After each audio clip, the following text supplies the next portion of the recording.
एला पोला,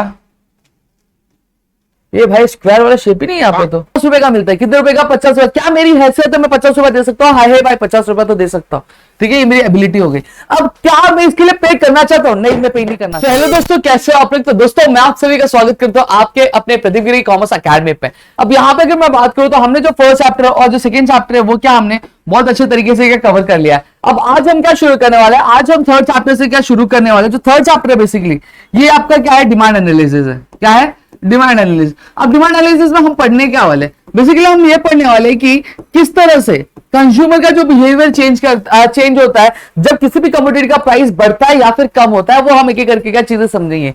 अब इसमें बेसिकली हम लोग दो पार्ट पढ़ने वाले हैं, एक तो डिमांड एनालिसिस पढ़ने वाले हैं और एक आपका इलास्टिसिटी ऑफ डिमांड पढ़ने वाले हैं। अब यहाँ पे मैं इलास्टिसिटी की बात नहीं करूंगा क्योंकि वो हमारा नेक्स्ट चैप्टर है, तो जब हम शुरू करेंगे तो हम अपने आप उसकी बात क्या कर लेंगे दोस्तों, ठीक है। अब यहां पे चलो डिमांड एनालिसिस पढ़ते हैं। सबसे पहली चीज हमारे ये समझना जरूरी है, हम पढ़ रहे किसके बारे में? देखो मार्केट में दो लोग होते हैं, एक कंज्यूमर होता है, एक प्रोड्यूसर होता है, ठीक है। अब डिमांड एनालिसिस में हम कंज्यूमर का बिहेवियर पढ़ने वाले हैं। ऑलरेडी मैंने जब माइक्रो इकोनॉमिक्स स्टार्ट किया था तो मैंने आपको बताया था ये क्या करता है, ये कंज्यूमर का बिहेवियर पढ़ता है, प्रोड्यूसर्स का बिहेवियर पढ़ता है। तो जी हाँ दोस्तों, ये कंज्यूमर का डिमांड एनालिसिस, कंज्यूमर का बिहेवियर किस तरह से चेंज होता है जब किसी भी कमोडिटी का प्राइस बढ़ता है, किस तरह से कम होता है जब किसी भी कमोडिटी का प्राइस क्या होता है? कम ज्यादा होता है। समझ में आ गया? चलो अब सबसे पहली चीज डिमांड क्या समझ लेते हैं। डिमांड अगर मैं बात करूं, डिमांड इज द डिजायर। क्या? Demand is the Dzire which is backed by the ability and willingness to pay back for the commodity। मतलब क्या होता है? देखो सबसे पहली चीज, डिमांड तभी कहलाएगा जब क्या होगा, कोई भी जो एक इंडिविजुअल होगा, कोई भी जब इंडिविजुअल उसको डिजायर होगी। जैसे फॉर एग्जांपल ये डस्टर है, ये डस्टर मार्केट में बिक रहा है, ठीक है। अब मेरी इच्छा है मैं डस्टर को खरीदना चाहता हूँ। क्या करना चाहता हूँ? खर्चा नहीं, खरीदना चाहता हूँ। तो ये क्या है? मेरी डिजायर है? हाँ है, मेरी इच्छा है। अब क्या ये डस्टर 50 रुपए का मिलता है? कितने रुपए का? 50 रुपए। क्या मेरी हैसियत है मैं 50 रुपए दे सकता हूँ? हाय हाय भाई 50 रुपए तो दे सकता हूँ, ठीक है, ये मेरी एबिलिटी हो गई। अब क्या मैं इसके लिए पे करना चाहता हूँ? नहीं, मैं पे नहीं करना चाहता हूँ। तो ये क्या मेरा डिमांड कहलाएगा? नहीं कहलाएगा दोस्तों। समझ में आ गया? वहीं पे अगर मैं क्या कर देता, अगर मैं इसको क्या बोलता हूं, मैं ठीक है मैं इसको 50 रुपए पे करने के लिए मैं तैयार हूं, यानी विलिंगनेस में तो एकदम तैयार, रेडी हूं, तैयार हूं, ठीक है, तो ये क्या कहलाएगा? डिमांड कहलाएगा। समझ में आया? थोड़ा सा और विस्तार से देखेंगे हम लोग। चलो कंडीशन लेते हैं। कंडीशन क्या लेंगे दोस्तों? देखो सबसे पहली चीज, मैं एक क्या हूं? मैं हूं आत्माराम तुकाराम भिड़े। क्या हूं? आत्माराम तुकाराम भिड़े। मुझे क्या चाहिए? मुझे एक लैम्बोर्गिनी गाड़ी खरीदनी चाहिए। क्या खरीदनी है? लैम्बोर्गिनी गाड़ी का खरीदनी है, ठीक है। तो मतलब डिजायर क्या पूरा करो? हाँ है डिजायर। अब यहाँ पे क्या आ रहा है? अब एबिलिटी, क्या मेरी एबिलिटी है? तुकाराम आत्माराम तुकाराम भिड़े की क्या एबिलिटी है? वो लैम्बोर्गिनी के लिए पे नहीं कर सकता। लैम्बोर्गिनी के लिए पे कर सकता है क्या? नहीं कर सकता, तो उसकी एबिलिटी नहीं है। क्या वो पे करना चाहता? हाँ, विलिंगनेस से पे करने के लिए। तो क्या ये डिमांड कहलाएगा? डिमांड नहीं कहलाएगा। अब आते जेठालाल गड़ा के पास। जेठालाल चंपकलाल गड़ा ये क्या बोलते हैं? ये बोलते हैं कि मेरे को भी लैम्बोर्गिनी खरीदनी है, यानी डिजायर है, हाँ है। क्या वो पैसे पे कर सकता है लैम्बोर्गिनी के लिए? पे कर सकता है कि नहीं कर सकता है? कर सकता है। ही इज अ व्यापारी, ही इज अ कच्ची मानुस, ठीक है, तो एबिलिटी है। क्या वो उसको पे करना चाहता है? हाँ पे करना चाहता है। तो ये क्या डिमांड कहलाएगा? हाँ कहलाएगा। अगर वो ये पे नहीं करना चाहता तो क्या ये डिमांड कहलाता है? नहीं कहलाता। समझ में आ गया? अब और थोड़ा सा लेंगे, विस्तार में हम लोग लेंगे थोड़ा सा और। अब आते हैं हमारे, कौन आएंगे? बबीता जी आती है। कौन आती है? बबीता जी आती है। अब बबीता जी की इच्छा है, क्या बबीता जी की इच्छा है? वो क्या करना चाहती है? वो लैम्बोर्गिनी का लेना चाहते हैं, लेकिन अय्यर जी बोलते हैं रस कहला, तो बोलते हैं वो क्या बोलते हैं? वो मैं नहीं खरीदना चाहता, उसकी इच्छा नहीं है, ठीक है। क्या वो एबिलिटी है उसकी पे करने की? हाँ एबिलिटी है। क्या वो तैयार है पे करने के लिए? हाँ तैयार है, लेकिन उसकी इच्छा नहीं है, बस बबीता जी की इच्छा इसलिए वो खरीद रहा है। तो क्या वो डिमांड कहलाएगा? अय्यर के लिए वो डिमांड नहीं होगा। क्या बबीता जी के लिए वो डिमांड होगा? हाँ, क्योंकि बबीता जी क्या करना चाहती? खरीदना चाहती, यानी डिजायर है, उनकी एबिलिटी है। बबीता जी क्या? हाँ है, तो ये क्या होगा? उनकी एबिलिटी भी है। क्या बबीता जी पे करने के लिए भी तैयार है? हाँ पे करने के लिए भी तैयार है, तो वो क्या कहलाएगा? वो आपका डिमांड कहलाएगा। अब अय्यर जी की बात करूं, कृष्ण अय्यर जी की खरीदने की कोई भी डिजायर, कोई भी इच्छा नहीं है, बस बबीता जी ने बोला इसलिए खरीद रहे, यानी एबिलिटी टू पेमेंट है, हाँ है, विलिंगनेस है, हाँ पे करना पड़ेगा, वरना बबीता जिसको धो के ढांग कर देंगी तो पता भी नहीं चलेगा। क्लियर हो गया? तो ये देखो, यही चीज मैं बताने चाहता हूं कि अगर आपके इनमें से कोई भी तीन एस्पेक्ट्स अगर गायब रहते हैं, तीनों एस्पेक्ट्स में से अगर एक भी चीज गायब रहती है तो ये डिमांड नहीं कहलाएगा दोस्तों। इतनी चीजें क्लियर हो गई क्या? आपको क्लियर हुई क्या? डिमांड क्या होता है, चलो ठीक है, अच्छी बात है। तो डिमांड हमेशा याद रखना, demand is the desire which is backed by the ability and the willingness to pay back for the commodity. अब दूसरी चीज यहाँ पे अगर मैं बात करूं तो डिमांड को पढ़ा कैसे जा सकता है, डिमांड को एक अच्छी तरीके से मैं बताऊं तो डिमांड को पढ़ा जा सकता है डिमांड शेड्यूल को।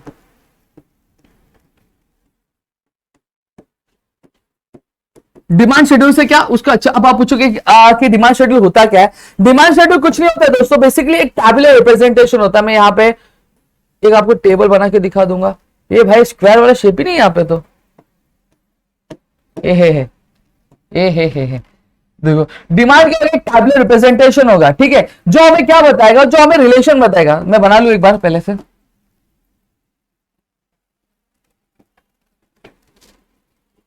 देखो डिमांड शेड्यूल क्या है, एक टैबुलर रिप्रेजेंटेशन है, ये याद रखना। डिमांड क्या है, टैबुलर रिप्रेजेंटेशन है, जो क्या बताएगा,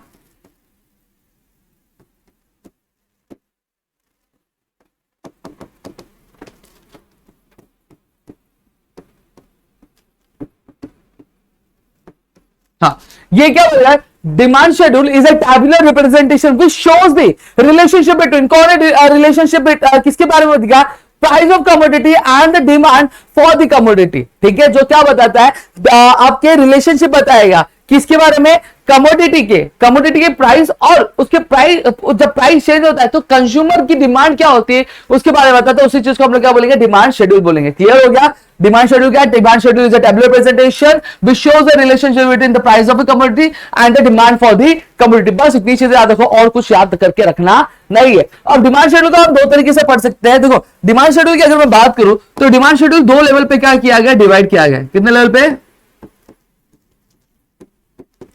दो लेवल पे। देखो एक इंडिविजुअल डिमांड शेड्यूल है और एक आपका मार्केट डिमांड शेड्यूल है, ठीक है, एक इंडिविजुअल डिमांड शेड्यूल है, मार्केट डिमांड शेड्यूल। अब इंडिविजुअल डिमांड शेड्यूल मतलब क्या, एक ऐसा टैबुलर रिप्रेजेंटेशन, क्या एक ऐसा टैबुलर रिप्रेजेंटेशन जो दिखाता है एक रिलेशनशिप किसके बीच में, प्राइस, कमोडिटी प्राइस और उसके डिमांड जो की जाती है किसके द्वारा, एक इंडिविजुअल द्वारा, उसको हम लोग क्या बोलते हैं, इंडिविजुअल डिमांड शेड्यूल बोलते हैं। मार्केट डिमांड शेड्यूल किसको बोलेंगे, market demand schedule refers to the tabular representation which shows the aggregate demand of the consumers, aggregate demand of the consumers available in the market, due to the change in the price। तो इसको हम लोग क्या बोलेंगे, market demand schedule बोलेंगे। चलो एक एक करके समझेंगे। सबसे पहले इंडिविजुअल डिमांड शेड्यूल में यहाँ पे देख लू मैं, चलो यहीं पे आपको मैं बता देता हूँ, इतना क्या बनाऊंगा। देखो जैसे फॉर एग्जांपल किसी भी कमोडिटी की प्राइस है, मैं बढ़ाता हूँ, जैसे है 10, 20, 30, 40, 50। अब आप सोचो, आप कंज्यूमर होते हैं तो क्या करते हैं, अगर आपको 10 रुपए में कोई चीज मिलती तो आप कितना खरीदते हैं, उसको ज्यादा खरीदते हैं, सही बात है। मतलब फॉर एग्जांपल मैं कितना खरीदता, मैं 5 केजी खरीदता, कितना खरीदता, आम होते हैं तो 5 किलो खरीदता, सही बात है।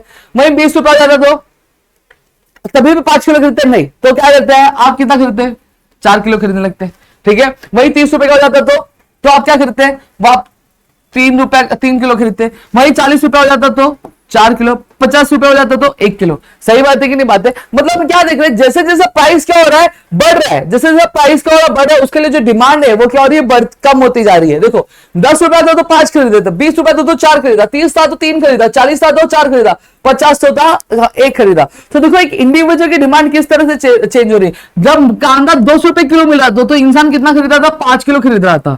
जब 20 रुपया मिला तो कितना खरीदा, 4 किलो खरीदना चालू कर। जब 30 हुआ तो 3 किलो, जब 40 हुआ तो 4 किलो, और जब 50 हुआ तो 1 किलो। तो यही चीज को हम लोग क्या बोलते हैं, इंडिविजुअल डिमांड शेड्यूल बोलते हैं। तो ये किसके बारे में पढ़ रहे हैं हम एक पर्टिकुलर इंसान के डिमांड में किस तरह से चेंज हो रही है, जब क्या हो रहा है, प्राइस कम या ज्यादा हो रहा है, ठीक है। अब इसका मैं जो ग्राफ है वो भी आपको बता देता हूं।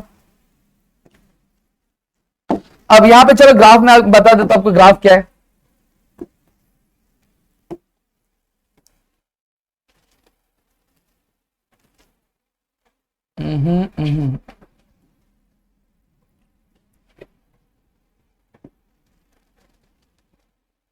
ठीक है, क्लियर है। ऊपर वाला हमारा क्या होता है, ऊपर वाला हमारा वाई एक्सिस होता है, ऐसे वाला वाई एक्सिस है, और ये हमारा क्या होता है, एक्स एक्सिस होता है। ये हमारा क्या है, ये हमारा 0 आ गया यहाँ पे। अब ये वाई एक्सिस पे क्या रहेगा, वाई एक्सिस पे आपका प्राइस रहेगा। कभी भी वाई एक्सिस पे क्या रखा जाता है, प्राइस ऑफ कमोडिटी रखा जाता है। क्या लिख दूंगा, प्राइस ऑफ कमोडिटी में लिख दूंगा।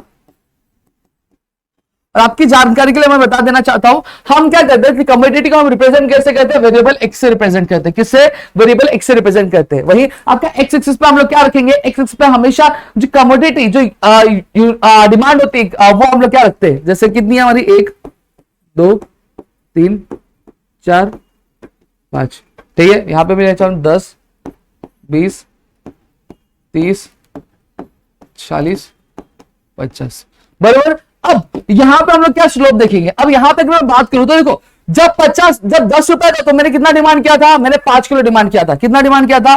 5 किलो रख दिया, ठीक है। वही जब 20 रुपए तो मैंने कितना डिमांड किया, मैंने 4 किलो डिमांड किया,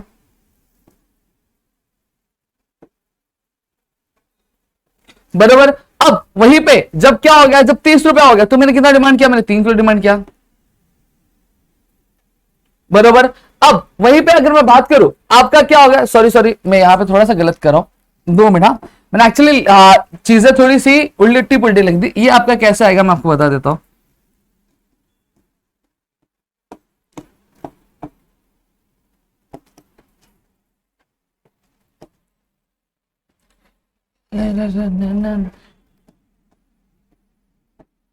हाँ, इसको हम लोग इस तरह से अब देखेंगे। अब क्या देखेंगे, यहां पे ध्यान देना, क्या जब 50 रुपए था तो कितना किलो डिमांड किया मैंने, जब सॉरी आपका कितना था, जब 50 रुपए था तो मैंने कितना किया, 1 किलो डिमांड किया, तो मैं यहां पे रखूंगा। सही बात है। जब 40 हुआ तो कितना डिमांड किया मैंने, 2 किलो डिमांड किया। सही बात है। जब 30 रुपए तो कितना, 3 किलो। जब 20 रुपए हो तो कितना हुआ, 4 किलो। अब वही 10 रुपए हो तो कितना हुआ, 5 किलो। अब यहां पे अगर मैं बात करूं, जो आपको कर्व दिख रहा है वो कर्व क्या हो रहा है, नीचे की तरफ जा रहा है। स्टार्ट का होता है ऊपर से स्टार्ट हो, अब धीरे धीरे कहां जा रहा है, नीचे जा रहा है। थोड़ा सा स्ट्रेट नहीं एडजस्ट कर लेना, ठीक है, क्योंकि फ्री हैंड ड्राइंग है इस वजह से, ठीक है। अब ये क्या हो रहा है, नीचे की तरफ स्लोप हो रहा है। कौन सी तरफ हो रहा है, नीचे की स्लोप। अब ये अगर मैं बात करूं, मेरा कौन सा हैंड है, लेफ्ट हैंड है, ये कौन सा मेरा राइट हैंड है। तो हम क्या बोलेंगे, हम डिमांड का कौन सा क्या हो रहा है, स्लोप डाउनवर्ड्स। कहां से, लेफ्ट टू, ये क्या है, लेफ्ट है राइट है, ठीक है, फ्रॉम लेफ्ट टू राइट। तो इसको हम लोग क्या बोलते हैं, ये हमारा जो डिमांड कर्व होता है वो हमेशा कहां पे स्लोप करता है, slope downward from left to right. ये आपको अगर कभी भी डिमांड शेड्यूल समझाने के लिए या फिर इंडिविजुअल डिमांड शेड्यूल समझाने के लिए, तो आपको ये डेफिनेशंस लिख रहेंगी, प्लस आपको ये डायग्राम क्या इस तरह से क्या बनाना रहेगा दोस्तों। क्लियर हो गया। तो यहां पे मैंने आपको इंडिविजुअल डिमांड शेड्यूल क्या होता है वो मैंने बता दिया। अब चलो आपको मैं बताता हूं कि मार्केट डिमांड शेड्यूल क्या होगा। मार्केट डिमांड शेड्यूल की अगर मैं बात करूं दोस्तों, तो देखो सीधी सादी बात है,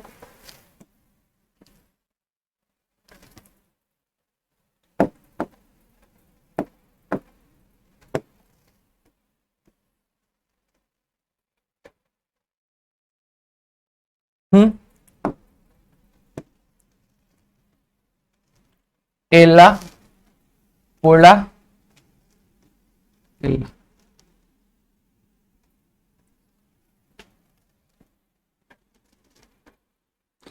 ठीक है। अब यहां पे क्या होगा, ये देखो आपका डिमांड शेड्यूल, सबसे पहली चीज यहां पे क्या आएगा, प्राइस आएगा। ये कंज्यूमर एक का, कंज्यूमर बी का, क्वेश्चन नंबर सी है। और यहां पे क्या आएगा, टोटल डिमांड आएगा। क्या आएगा, टोटल आएगा। क्लियर हो गया। अब मैंने क्या बोला गया था, अब जैसे फॉर एग्जाम्पल प्राइस लिखता, प्राइस कितनी है, 50 40 30 20 10। अब जब क्या था, जब आम 50 रुपए किलो था, कितने रुपए किलो था, 50 रुपए किलो था, तो ये ए वाला कितना खरीद रहा था, आपका 1 खरीद रहा था। बी वाला कितना किलो खरीद रहा था, 2 किलो खरीद रहा था। और सी वाला कितना खरीद रहा था, 3 किलो खरीद रहा था। और एग्जाम्पल हम लोग ये अज्यूम करेंगे।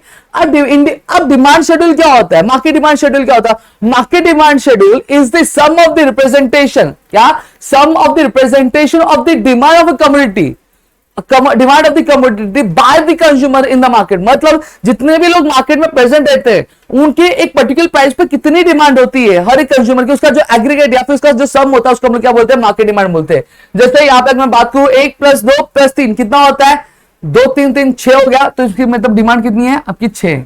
समझ में आ गया। प्लस उसी को मैं प्लस करते जाऊंगा। अब जैसे इसका आ गया तो इसका 2 किलो हो गया, 3 किलो हो गया, 4 किलो हो गया। तो 2 + 3 5 5 + 4 9, ठीक है। प्लीज फिर से फिर उससे हम लोग वापस से क्या करेंगे, क्या 3 4 5 5 4 + 9 + 3 12 हो गया। सही बात है। अब यहीं पे 4 5 6 5 + 4 क्या हो गया, 9 हो गया। 9 प्लस आपका 6 कितना हो गया, आपका हो गया 15। अब 10 पे, तो 10 पे क्या 6 7 8, सही बात है। अब यहां पे अगर मैं बात करूं तो क्या हो गया आपका, हाँ तो यहां पे आपका डिमांड कितना हो गया 6 7 प्लस 8 15, 15 प्लस 6 21, तो ये क्या हो गया, अब ये आपका डिमांड निकला। अभी मार्केट डिमांड कैसे निकला, जब हमने क्या किया, ये तीनों लोगों को, ये तीनों जो कंज्यूमर्स है इनकी डिमांड को जब टोटल किया तो हमें क्या मिला, हमें मार्केट डिमांड क्या मिला दोस्तों। फिर उसके बाद सेम चीज आपको क्या करनी है, आपको प्लेस करनी है। देखो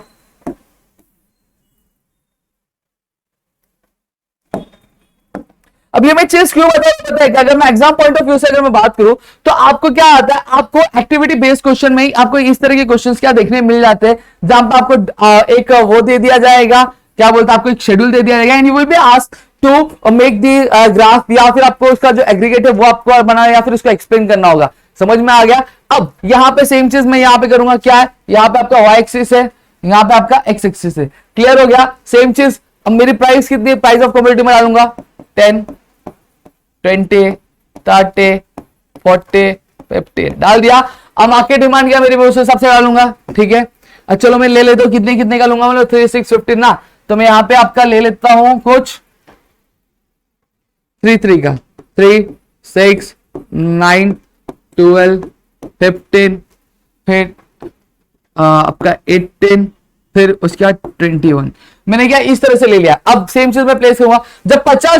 जब 50 था तो मेरा डिमांड कितना था, मेरा डिमांड 6 था, तो मैं यहां पे अलग कलर से लूंगा इधर से। यस ठीक है। जब 40 तो मेरा मार्केट डिमांड कितना 9 है, तो मैं यहां पे 9 पे लूंगा।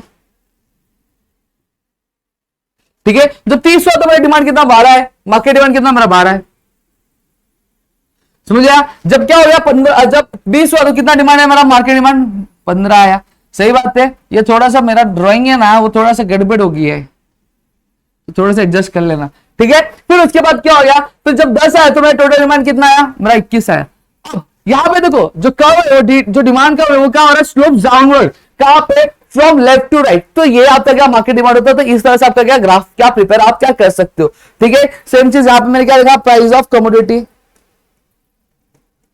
ठीक है। और यहां पे मैंने क्या किया, यूनिट्स ऑफ कमोडिटी। तो यहां पे मैंने आपको कुछ चीजें जो क्लियर कर दी, मार्केट डिमांड क्या होता है, इंडिविजुअल डिमांड क्या होता है, मार्केट डिमांड शेड्यूल क्या होता है, इंडिविजुअल डिमांड शेड्यूल क्या होता है, ये चीजें मैंने क्लियर कर दी और ये चीज आप लोग कर लो। अब ये ऐसा मैं क्यों बोल रहा हूं, क्योंकि इस वजह से बोल रहा हूं क्योंकि आपका एक जो क्वेश्चन होता है आपके क्वेश्चन पेपर में, अगर मैं बात करूं पेपर पैटर्न के हिसाब से, तो आपको एक क्वेश्चन जहां पे ये होता है कि आपको शेड्यूल दे दिया जाएगा and you will be asked to present a graph, या फिर आपको शेड्यूल कंप्लीट करना रहेगा, आपको ऐसा बोला जाएगा। तो इस वजह से मैंने ये चीज आपको करके दिखाई है। ठीक है। जहां पे आपका ये मार्क्स क्या हो जाए, क्या कंप्लीट क्या हो जाए। तो आई होप आपको चीजें क्लियर है। तो प्लीज वीडियो को लाइक करिएगा, चैनल सब्सक्राइब नहीं किया तो चैनल सब्सक्राइब करना, अपने दोस्तों से शेयर करना। अगर आप चाहते हो कि ऐसे और कई सारे लेक्चर्स हम आपके लिए लेकर आ सके तो प्लीज कमेंट सेक्शन में कमेंट जरूर करना दोस्तों।